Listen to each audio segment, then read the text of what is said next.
Hello and welcome to the Made in Africa podcast. I'm your host, Kemeshi Samuel, and in the studio here with us today is Femi Olaniyan. Femi, thanks for doing this with us. Thank you for having me.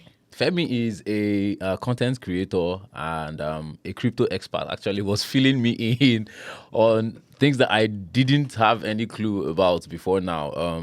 We all know about airdrops. Probably we'll even talk about a bit of that as we progress into this episode. But welcome, Femi. Thank you for having me once again. I'm really glad to be here. When you guys told me about this podcast, I was like, oh, I really want to come here because I really want to be going on podcast now because I think this is like my first interview, like podcast kind of interview. Oh, so wow. I really want to be doing more of this.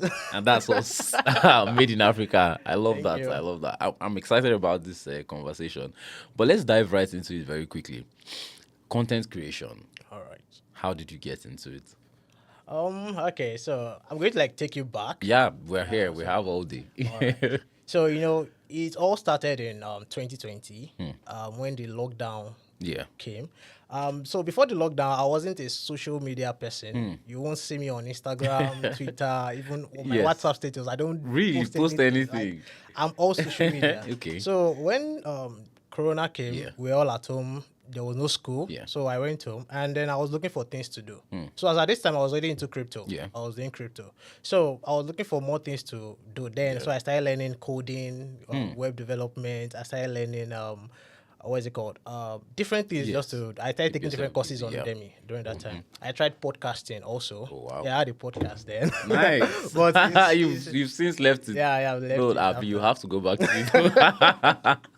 So I tried podcast there Yeah. for about 2 or 3 months. It worked, but I left it because I wasn't making anything Yeah. from it. So there was a day I was not looking for ways to make money. Yeah. And then I watched the video and then I wrote down the 15 ways to make money. So I checked the list and I was like, which one can I do? And then I saw YouTube. Okay. I said, okay, let me check what this YouTube Yeah. is all about, how people make money on YouTube. Yeah. So I tried YouTube and then YouTube worked. So I think I started posting content on YouTube and then I was like, okay, people started subscribing, people Yeah. started watching my videos. Nice. And from there it took off. So Oh, that wow. was how I got into just trying to look for something Yes, to do. to and do. From there. 2020 really gave people different new directions that they never knew they would walk in Exactly. their life. Exactly. A lot of people learned new things. You will see when we go back to school in 2021, you would hear You a were lot of people shocked. into I'm into I'm doing this, this, I'm I'm doing into this now. makeup, I'm Yeah. into tailoring, Wow. I'm into fashion, I'm into Wow. different things. People were going Yeah. into tech. Exactly. Yeah. That was like the tech boom. Beginning of Yeah. tech boom. And it's crazy because I started this podcast in 2020 because of the lockdown. Before now, like you said, okay, I used to post occasionally on social media, but I was not like a physical going out person. Okay. What we are doing now, I would never do it. But at the end of the lockdown, I was like, I need to reconnect with people. Because before then, I was not even talking to people outside of my immediate circle. So, but I knew that there was more to life, as in, if I would get to where I wanted to get to, it was important for me to expand my network, right? And I thought of, how can I do this? And then I saw Jamit's ad looking for a podcaster. What was crazy is that the requirements, I did not meet any one of them. They had asked that, one, you should have an experience as a podcaster, or you should have worked in a radio house. I had not done any of those, but I applied regardless, and then I was invited, did the interview. Long story short, I got the job, and then 4 years down the line, we are here now. So 2020 really, even Steven said that he started in 2020. Wow. That was when his channel really took off. That's crazy. It's crazy that year, regardless of how bad it was still good in a lot of ways. Amazing. A lot of people learned new things. Even my brothers, friends, everyone around me went into different things Right. outside what Right. we were learning in school. Yeah. So it was really something good for a lot of us. Right? Yeah. Okay, walk us through the early days of your channel. When you started, were you shooting with your phone? Okay. What were the challenges you were having as a new account or as a new creator? Okay, so when I discovered that okay, Yeah. I could make money from YouTube.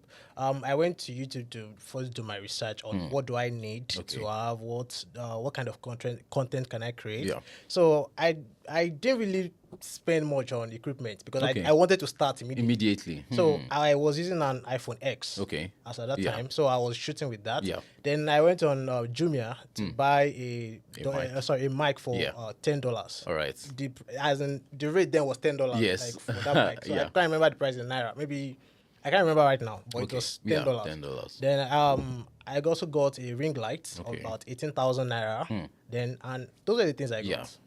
That was all. And right I off didn't the bat, spend you anything. started. So picking what to talk about was easy because I was already Into I crypto. I picked out. No, I actually started with personal finance. Really? Yeah, I didn't go straight into crypto. You know, I told you that even before I started YouTube, I was into crypto. Yeah. I didn't let anyone know I was into crypto, except my roommates in school, my friends. But posting it online, I was into crypto. Yeah. I never did anything like that. And the reason is because when I wanted to go into crypto in 2017. When I told my parents, my uncles, my cousins who were older than me, most of them were saying it's a scam. Skeptical, That if I put my money in it, scam me, I'll lose my money. So when I started it, I didn't want them to know. I feel you. So that's why I didn't start Yes. creating content like that. Yeah. So I started creating content on personal finance. So I won't say it was hard for me. It was easy for me because I was already used to saving money, investing money since I was very young. I was used to that, saving and investing since I was very young. Amazing. And I already started making money online since 2017, 2018. All right. So I already knew what I was going to share on my YouTube channel. So I was just sharing knowledge, everything I have learned over the years from personal finance. Then I think it wasn't really hard. So I would say, except if you are the kind of person who is waiting to get a camera or a big expensive microphone. A lot of people fall into that trap. They want everything to be perfect before they get started. Yeah. So I didn't even. If you go and check my first 5 videos, you'll see that the room I was using was not nice. Okay. It was nothing to write about. So I didn't mind any of that. I just wanted to create content. So as I was creating content, people were telling me, oh, you can do this better. You can do that. So I was learning from that. Even then, I had this uncle in my church who used to watch my videos. He's way older than me. He would tell me, oh, this is how you should place your phone. This is how you should place your mic. This is how you can make your room look this, that, So I was learning from all of those things. And then I think there was a time that I even had to change my space where I was making my content, and then from there. So it wasn't really hard for me. I didn't make it hard for myself. Right? Because you started with what you had available. Yeah, and I started immediately. I think that's what a lot of us need to learn, to start with what you have available. Exactly. How difficult was it to get to your first 1,000 subscribers? Okay, so that story is... So when I started my YouTube channel, I started in October 2020. Okay. So the goal of my channel, I even told my best friend who came here with me. Yes. So I told him, I said, the goal of this channel, I want to reach 1,000 subscribers by December 2021. Okay, wow. That was over a year. Yeah, wow. That was my goal. Yeah. Because I felt like, because the way when you watch YouTube video, you think that, getting to 1,000 subscribers is a big thing. No, it's a big thing. I thought it was this difficult thing. Really? Yes, I thought it was this, before you can get to 1,000 subscribers. Because I have, you hear from, maybe if you watch other people, you see, I've been creating content for over a year. I've not even gotten to 1,000 subscribers. So I thought it was going to be challenging as well. So my goal was that by December 2021, I must get to 1,000 subscribers. So I started creating my personal finance content. And then after 2 months, a friend of mine in school messaged me. I was like, Femi, you're into crypto. Why don't you start creating crypto content? So I was like, I hope you bought a car for that friend. So I didn't know whether to... I was still thinking about it. So one day I just decided to make a tutorial video on crypto. Yeah. So I made that video, and then my other videos, the previous ones were getting 100 views, 200 views in a week. This one got over 1,000 views. Wow. So that was a big yeah, for me. exactly. From 100 to 1,000 wow. views. So when I saw that, I was like, it's this is where it is. No brainer. It was a no brainer from then on. When I did that, I didn't make another crypto video. I waited for 2 months again. Okay. So I was still doing my personal savings, investments, all those things. So I did another tutorial video, and then this one got 100,000 views. Oh my.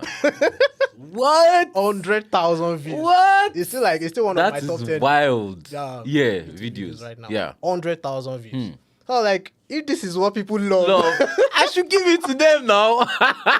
The universe is showing me what to do. Exactly. So I did that, and then after that, my video that got 100,000 views. I grew from like I was on like 500 subscribers. Okay. I got to like 900, 1,000. Wow. So it happened in like 5 months. Wow. Yeah. So That's it was, crazy. it was kind of unexpected. Yeah. But I also, I also talked to people about my channel too. Yeah. Like, let me subscribe. I also promoted my YouTube channel aggressively.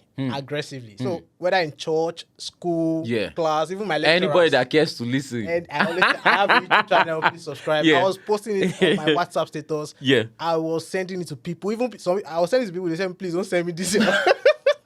Don't send me this link. I don't tire. Until you block me. Honestly, I did that. Honestly, wow. I did that a lot. Wow. A lot of people even blocked me because I was sending them too much. Consistently, yeah. But I promoted my YouTube channel aggressively. So that also helps. So crypto was like what opened the way. And since then, I've just been creating. But I still create personal finance videos today. But right now, we are trying to like create a separate channel for personal finance. So I have this platform called Personal Finance Circle, where I teach about savings and investment. So I'm trying to create a YouTube channel. I have the YouTube channel already, so I want to like start promoting it, personal finance videos on there. Why my channel will be, because that's what people now know me for. Yeah, crypto exactly. So I now post my crypto. Actually, when David recommended you connected both of us, he said this guy is a crypto expert. And that was what I put in my head. When I went on your channel, I was like, okay, this guy is definitely a crypto expert. My mind did not even go to personal finance at all. But it's fantastic to hear. So the journey to 0 to 1,000 or from 0 to 1,000, it can be very different for different people. Yes. So there are some people that they can get it in 1 week. Yes, I've seen people get it in 1 week. There are some people that is possible. Yes, it's possible. And if without like paid marketing or anything like that. Yeah, because I've seen someone, because if your video is viral, if your video goes viral, so I'm not saying maybe you use a trick. Like if your video goes viral and people can resonate with what you're saying, so just subscribe immediately. Yeah, they can subscribe to your channel. Or some people can get it in a month. Some people can get it. So, and some people can take them a year. True. Yeah. True. So it depends on how your content is, and I think luck too is part of it. Right. Yeah, we have to just you have to put luck, luck is part of it. But Mr. V says that it's not about luck. That the thing is, if you when hard work and luck join together, you get that makes sense. I think that. So you have to work hard also, not just be waiting for luck. So you have to work hard also for it. So do you think for people starting out, because I hear this a lot and I want to know if you agree. Okay. Should you be more of quantity than quality when you're starting out? Okay. Do you agree with that? So I always agree that you should. I agree with what you said. Yeah. Quantity over quality when you're starting. So for example, when I started my YouTube channel, I was having sleepless nights. To be honest, I was having sleepless nights. I was uploading 3 to 4 videos every week. Wow. Every week, and my videos were not 2 minutes or 3 minutes, like 8 minutes, 10 minutes. Oh my goodness. Like that. So I was posting 3 videos. That's a crazy work ethic. And you were balancing that with school. No, Corona. Okay, right, right. So we're all at home. Yeah. So, and my school, we didn't resume until maybe mid 2021, March, April. Around that time, that was when we resumed. So it took me. I had a lot of time to myself. So I was creating I was uploading 3 videos every week. And before you can create a video, it's not just about creating. You have to plan the video, look for a title, write your script, record, edit, design. We're coming to that edit part. So all of those things. Because of all of those things, I was having sleepless nights during that lockdown period. Yeah. So it's really nice, honestly. Now that edit part, a lot of creators say that is where they have problem. That is where the bulk of the work is editing your videos. Yeah. So how have you been able to grow in that regard? Like, I believe when you started, it must have been harder. Maybe to edit a 10-minute video, you probably take 3 hours, let's assume. Exactly. But now you're probably doing it shorter than you would do. What has changed for you? Okay, when it comes to editing, when I started, I learned from YouTube. Okay. videos. So I'm this kind of person. And you were editing on your phone? Yes. Oh, wow. So I'm this kind of person that I can learn anything on my own. Anything. I always tell people. I Yeah. don't always meet people. Yeah. Because anything you want to learn now is on YouTube. Yeah. Yeah. So I started learning about how to edit with my phone on YouTube. So I started editing my videos. Yes. It was not any fancy editing. Yeah, Just right. cut and trim and all. And then put one or two text. And then So that was the only thing I was Yeah. doing after that time. Then I started learning. Then 2021, when I got to over 1,000, that's when I started learning how to use Premiere Pro on my laptop. Okay. So from there, I started using Premiere Pro Yeah. to edit my videos, and I was still learning how to do a different kind of editing on Premiere Pro. Yeah. And fast forward to I was using Premiere Pro. I'm still using Premiere Pro. I was doing that till like later this year, later of this year, because right now we now have 2 editors on the team. Okay. So Fantastic. yeah, those 2 editors are now making it Yeah. easy. So right now, I don't do a lot of editing. Or work just anymore. shoot Yeah, and just script. shoot. Yeah. Fantastic. It's amazing to see what that growth process has been like. Yeah. So, but for figuring out, I mean, I know that there's a place for hard work and then there's a place for luck. So, but in terms of hard work, you making sure that the video you put out, people want to watch it. And then other elements like your thumbnail, your title, tags, and those other things that just make your video visible. Speak a little bit on that. What makes a video work? Okay.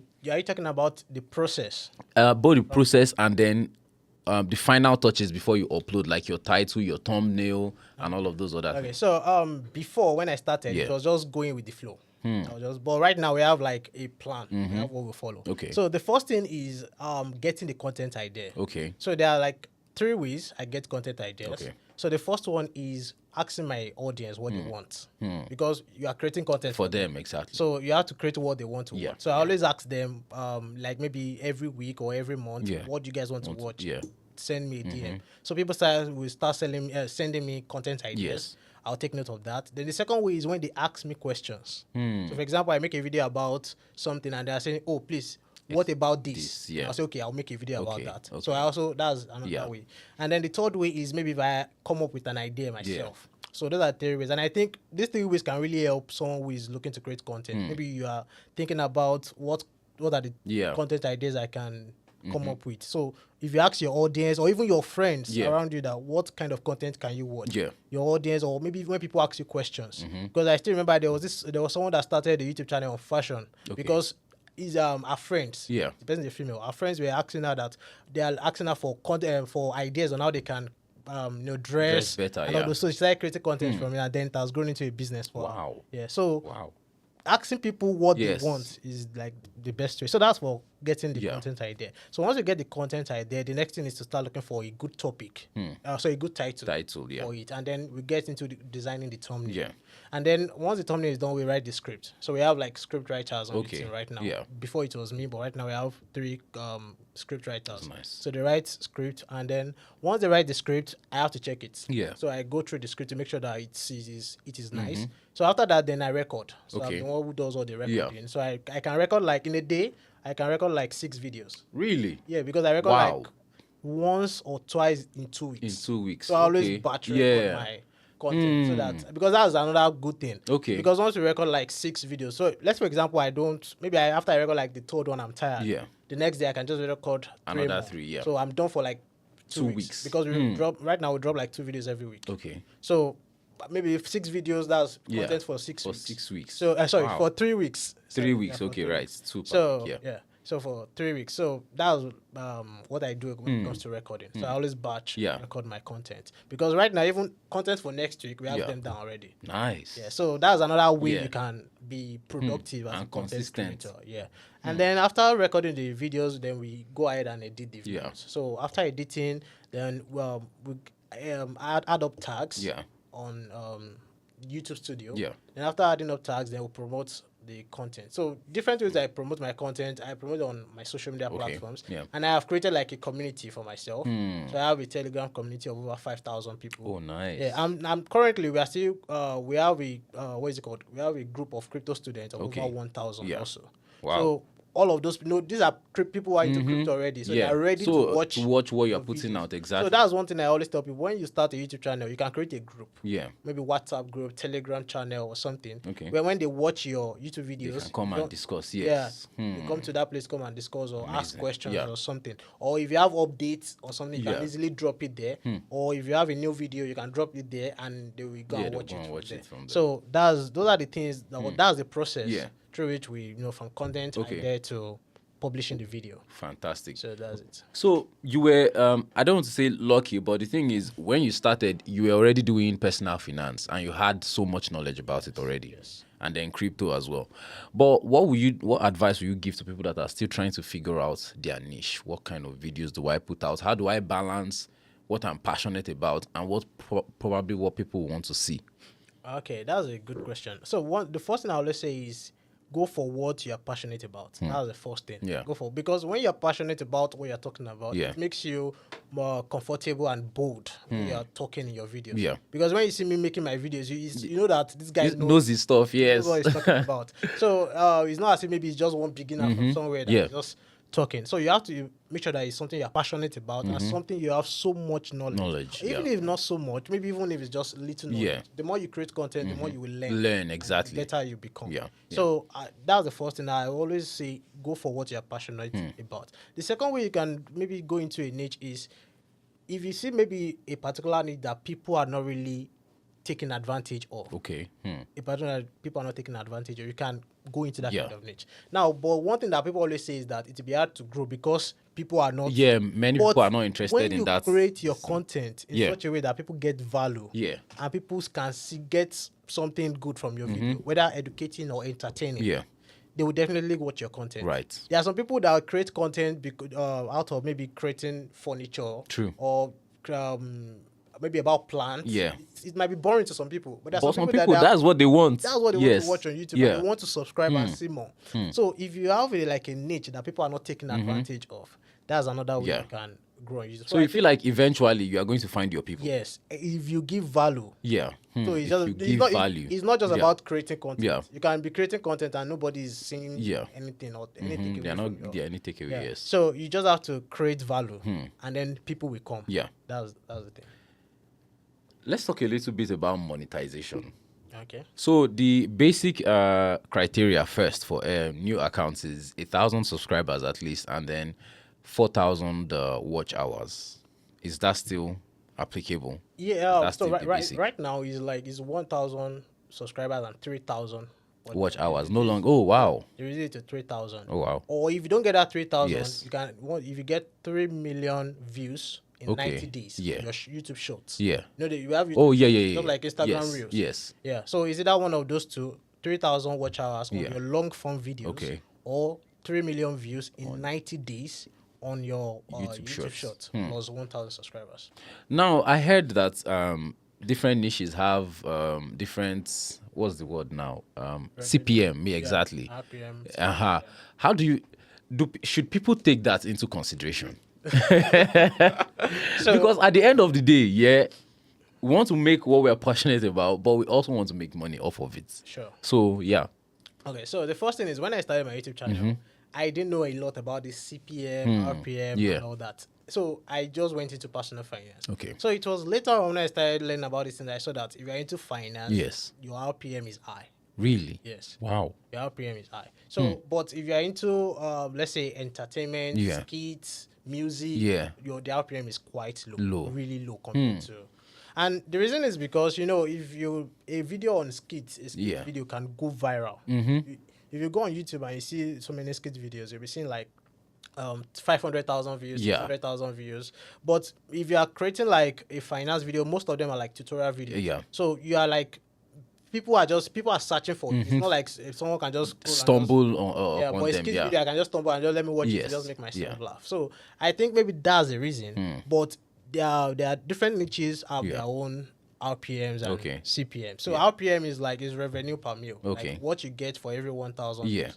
So for example, let's say in finance it might be $5. So $5 for every 1,000 views. So let's say we are getting like 10,000 views. That's $50. We are getting 100,000 views. That's $500. and on and on. and so on. But if you had for, let's say, entertainment, it can be $1, Yeah.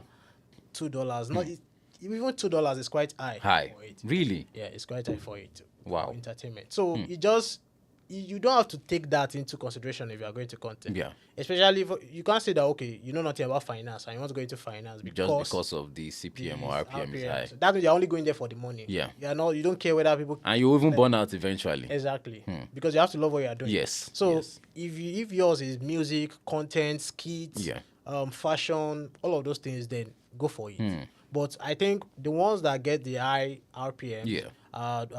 when it comes to real estate, finance, real estate, Yeah. finance, I think those are the ones that I can say are, but on the low end, it's like entertainment. Okay. And so Wow. But how did you get to become? I know you'd spoken about knowing your stuff, right? For you to be comfortable in front of the camera. That's by the way. But some people naturally, based on their nature, they're just shy, right? And even though nobody's behind the camera per se, but just the fact that people will be looking at them when the video eventually goes up makes them feel some kind of pressure. Anxious. Yeah. How should people work on that to become a lot more natural in front of the camera?